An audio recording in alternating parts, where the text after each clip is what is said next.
Bienvenue sur Leadershift, le podcast qui fait bouger votre leadership.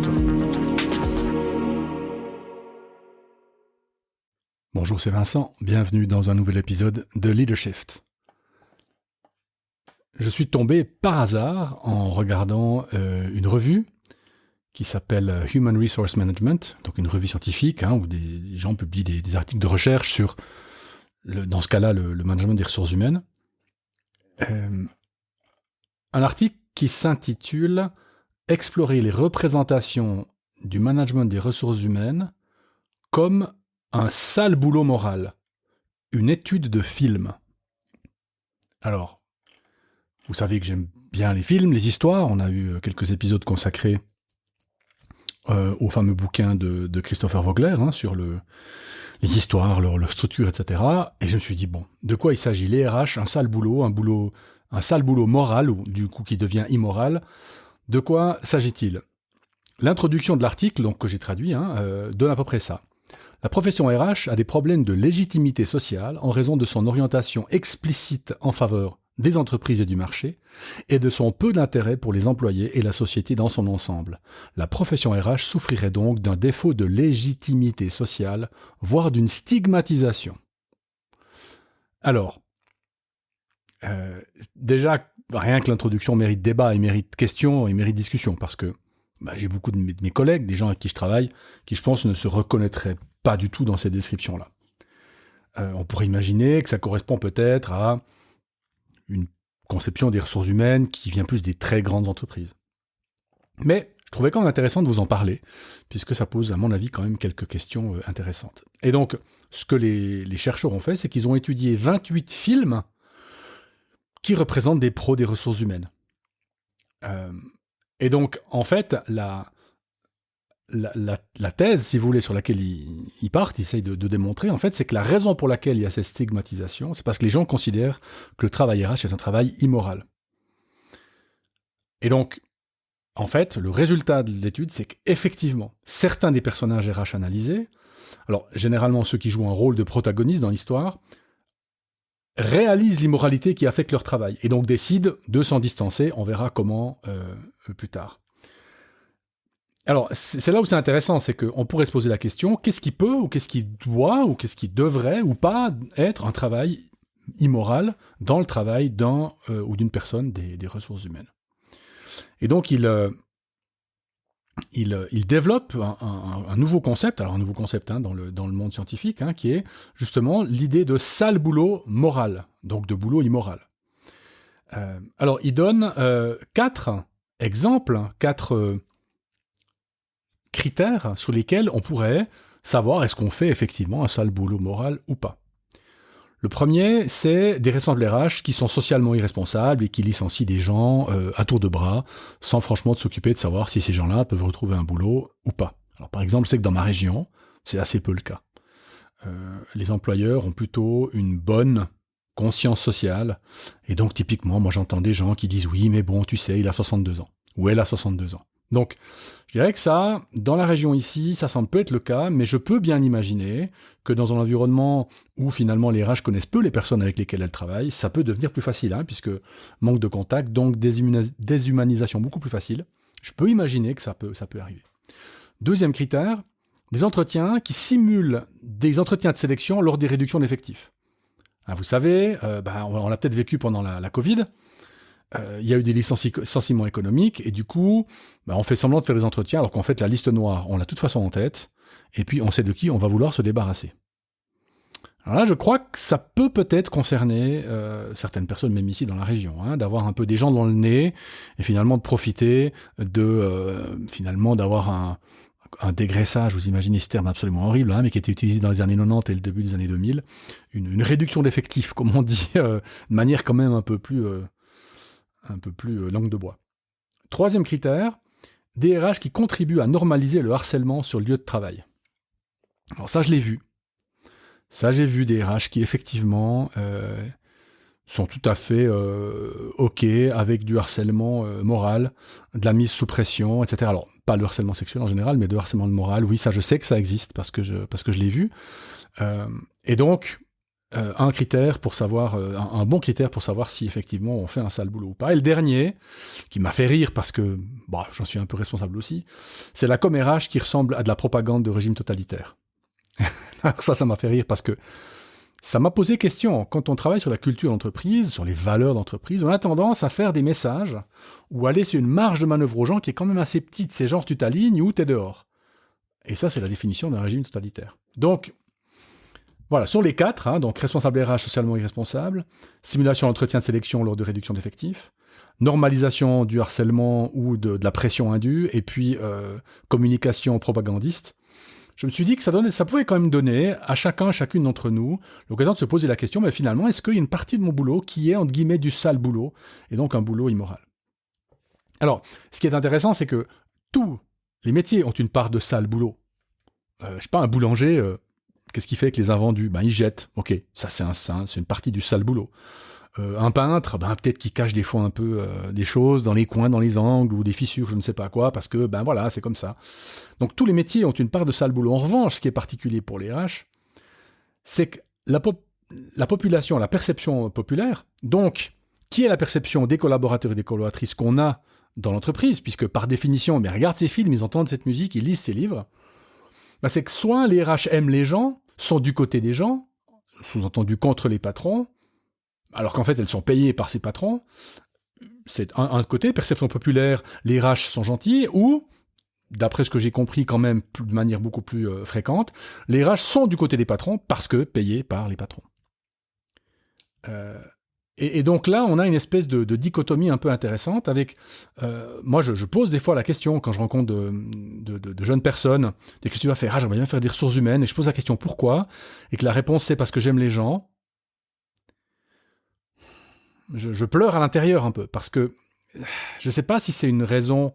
Moi, je suis externe à la gestion des ressources humaines en entreprise. Donc moi, je vois simplement ce qui s'y passe, mais je n'ai jamais fait le travail moi-même. Enfin, j'ai fait 6 mois de RH, mais... Bon.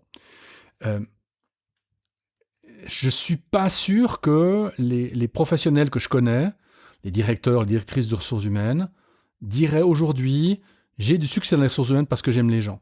Je ne sais pas si c'est le cas. C'est une vraie question, d'ailleurs, que je me pose beaucoup. Mais je pense que si c'est la raison pour laquelle on fait des ressources humaines, ça peut nous mener, typiquement, à prendre parti pour les fameuses gens contre le patron, la direction, etc. Alors qu'effectivement, on est quand même, malheureusement, payé par les dits patrons. Alors, pour aller un peu plus dans le détail sur quelles sont les dimensions de ce sale boulot moral, on a parlé de 3 choses en introduction. Je vais vous donner, je crois qu'il y en a 8, et pour certains, j'ai des exemples dans certains films avec des citations que je vais vous donner, je crois que c'est pour les 3 premiers, après on ira un peu plus vite. Alors, dimension du sale boulot moral, c'est les licenciements. C'est la partie dégraissage, la partie il faut licencier des gens, donc on appelle RH, qui fait le sale boulot. D'ailleurs, je crois que ça se dit même en interne. J'ai fait le sale boulot d'un manager qui ne voulait pas licencier, donc je l'ai fait à sa place. Et donc là, c'est un film qui s'appelle La question humaine, avec Matthew Amalric et Michael Lonsdale. Et la citation est la suivante. « Nous vous avons demandé de revoir les critères d'évaluation des employés. Vous vous êtes vraiment donné à fond. Nous sommes passés de 2500 unités à 1200. Nous avons récupéré tous nos actionnaires. C'est un grand succès. La qualité de vos dossiers a été très impressionnante. Vous savez parfaitement définir les critères d'évaluation en fonction des besoins de l'entreprise. C'est votre force, monsieur Kessler. » Et donc, on voit là la partie licenciement inhumain. D'ailleurs, remarquez, il parle de critères d'évaluation des employés, mais ils disent nous sommes passés de 2500 unités. C'est comme réduction d'effectifs plutôt que dégraissage. Le mot dégraissage est fort et dur parce qu'on voit la graisse, donc c'est-à-dire que les gens, c'est de la chair, c'est des gens qu'on atteint dans leur famille, dans leur statut social. Et là, on parle d'unité. Et donc là, on peut voir le côté obscur, le côté sombre ou immoral de la fonction RH, à qui on va dire il faut faire un plan. Et donc, comment est-ce qu'on fait? Comment est-ce qu'on réfléchit en tant que RH à une situation comme celle-ci? On doit licencier, là, par exemple, cette période, il y a des entreprises dans la région qui vont pas bien, qui licencient ou qui font des réductions d'horaires de travail. Comment est-ce qu'on fait? On licencie qui et comment? Comment est-ce qu'on s'y prend pour essayer de faire un travail moral, alors que le job de base, peut-être, qui peut être considéré comme immoral? C'est une question à laquelle j'ai pas de réponse, mais que j'aimerais bien pouvoir discuter un jour avec avec un ou une professionnelle des ressources humaines. Deuxième dimension du sale boulot moral, c'est le recrutement, alors qui est quand même souvent très outsourcé, mais qui concerne aussi, les agences de placement sont des professionnels des ressources humaines. Et là, c'est un film qui s'appelle Family Man, avec Gerald Butler, qui est connu pour ses rôles musclés, et puis Willem Dafoe. Et là, la citation, c'est la suivante. « Je suis un chasseur de tête, et je suis la forme la plus pure d'un vendeur vivant. Je vends le rêve américain. Je gagne de l'argent à partir de rien, de fumée, de tissu. » Et ça m'a fait réfléchir aussi parce que d'autres personnes qui veulent entrer dans le monde des ressources humaines, eh bien l'endroit où c'est le plus facile de rentrer, c'est justement par le recrutement. On s'est engagé par une boîte comme Adecco, comme les boîtes temporaires, et puis finalement, on apprend un peu le métier sur le tas. Et donc c'est un métier qui est difficile. Parce que justement, on va vous demander de placer des gens. Alors au début, vous pensez que vous allez surtout placer des gens, et d'après ce que j'en sais, vous finissez surtout par placer du chiffre d'affaires. Et donc, on voit ici la vente le vendeur vivant, comme il dit. Je vends le rêve américain. Alors c'est un film américain. Mais finalement, où on se préoccupe plus tellement du bonheur ou de la compétence d'un côté ou de l'autre, mais où on fait vraiment un travail de vente pure. Donc, un côté immoral ou moral. Alors du coup, comment est-ce qu'on fait pour, dans un environnement hyper compétitif comme le placement, comment est-ce qu'on fait pour faire du placement moral, pour faire du placement propre, on pourrait dire. Donc, première dimension, licenciement. Deuxième dimension, recrutement. Troisième dimension, discipline. Alors là, c'est un échange entre deux personnes. C'est un film italien. Carlo, je vais lui envoyer une lettre de réprimande. Alessandro, mais elle a trahi notre confiance. Carlo, nous allons déduire le coût des 3 vices de son salaire. La personne a volé 3 vices. Nous allons déduire le coût des 3 vices de son salaire et lui donner 3 jours de suspension. Alessandro, 4 jours. Carlo, 8 jours et une amende. Alessandro, 2 semaines, une mesure disciplinaire et une amende. Carlo, 1 mois de suspension et nous la dénonçons à la police. Encore mieux, je la renvoie. Le film, c'est 10 giorni senza mamma, c'est 10 jours sans maman. Alors, le côté intéressant dans l'histoire, c'est que la personne qui licencie devient sa babysitter. Et donc, du coup, évidemment, elle démissionne aussi. Donc, il se retrouve à aller à des conseils d'administration avec sa fille. Et du coup, il se fait licencier. Donc, il y a une espèce de retour de karma. Mais on voit bien ici le côté... je veux surtout pas décevoir mon manager ou le directeur ou le chef de département. Donc, je vais renchérir, moi, en tant que responsable ou en tant que professionnel des ressources humaines, pour montrer que moi aussi, je sais être dur avec les collaborateurs et les collaboratrices. Moi aussi, je sais, je suis pas là parce que j'aime les gens, mais je suis là parce que je veux faire du bon travail. Donc, pareil, comment est-ce qu'on fait pour faire de la discipline de manière mesurée, de manière objective? Quatrième tâche, la culture. Et donc là, les citations, c'était pour ces 3-là, parce que je pense que c'était là où les exemples dans l'article étaient les plus criants. Pour la culture, la vraie question, c'est la limite entre l'enrôlement totalitaire et la culture d'entreprise. Comment est-ce qu'on fait pour faire la culture d'entreprise tout en laissant aux gens le choix de l'adapter un peu, de se l'approprier, de la changer par rapport à leurs propres valeurs, à leurs propres principes, mais qui est quand même un minimum d'alignement. Donc on est dans une espèce de juste milieu, de nouveau peut-être difficile à trouver. Et puis ensuite, alors, 4 autres critères, les derniers que je passerai rapidement, puisqu'il s'agit de choses qui, à mon avis, sont pas vraiment liées aux ressources humaines, mais peut-être plus liées à un rôle de management. Donc, l'intérêt personnel par-dessus l'intérêt collectif, la soumission à l'employeur et l'action contre l'intérêt des employés, le traitement inhumain des employés, et puis la violation des règles. La violation des règles établies, que ce soit des règlements ou des lois. Donc là, je dirais, ça ne concerne pas particulièrement les ressources humaines. Je pense que tout manager ou toute directrice a la possibilité de faire ça. Alors, du coup, ça pose pour moi de vraies questions, de bonnes questions. Je suis sûr qu'il y a des gens qui ont trouvé des réponses, donc j'aimerais bien, si vous avez des réponses, podcast@coapta.ch, comment moi je fais pour licencier de manière humaine, recruter de manière humaine, faire de la discipline de manière humaine, avoir une culture d'entreprise qui respecte aussi les gens. Comment est-ce que vous faites ? Ça m'intéresse vraiment. Pour pouvoir finalement continuer à améliorer l'image des ressources humaines dans la population.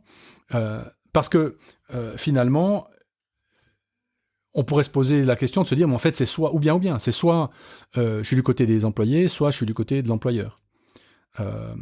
En fait, peut-être pas forcément. On pourrait peut-être imaginer, par exemple, une société dans laquelle les RH sont payés directement par le conseil d'administration. Et donc, RH qui serait collègue du directeur de l'entreprise ou de la directrice de l'entreprise. Vous voyez, je suis directeur, alors dessous, j'ai le commerce, j'ai la finance, j'ai la vente, j'ai le développement, mais les ressources humaines, c'est un collègue. Et donc, ça permettrait peut-être d'avoir une discussion plus intéressante entre ressources humaines et direction d'entreprise. Ou alors, effectivement, l'attente populaire doit changer, et puis comprendre que peut-être les RH ne sont ni du côté des patrons, ni du côté des employés. Et ça, je reprends l'idée à une de mes responsables des ressources humaines, que je salue si elle écoute le podcast. Elle m'a dit, moi je suis pas du côté des management, je suis pas du côté des employés, moi je suis du côté de l'entreprise. Sous-entendu, j'essaie d'avoir une vision long terme de l'entreprise, j'essaie de défendre cette vision et cette direction que l'entreprise doit prendre à long terme. Et je trouvais ça très intéressant comme troisième voie, plutôt que de passer dans la dichotomie entre d'un côté les patrons, de l'autre côté les employés. Donc c'est une espèce de neutralité assez active finalement, mais alors qui nécessite un grand pouvoir personnel, un grand pouvoir d'influence, pour justement pouvoir jouer des deux côtés. Alors, dans les films, la rédemption, d'ailleurs c'est très intéressant, parce que la rédemption, elle vient il y a 3 manières différentes.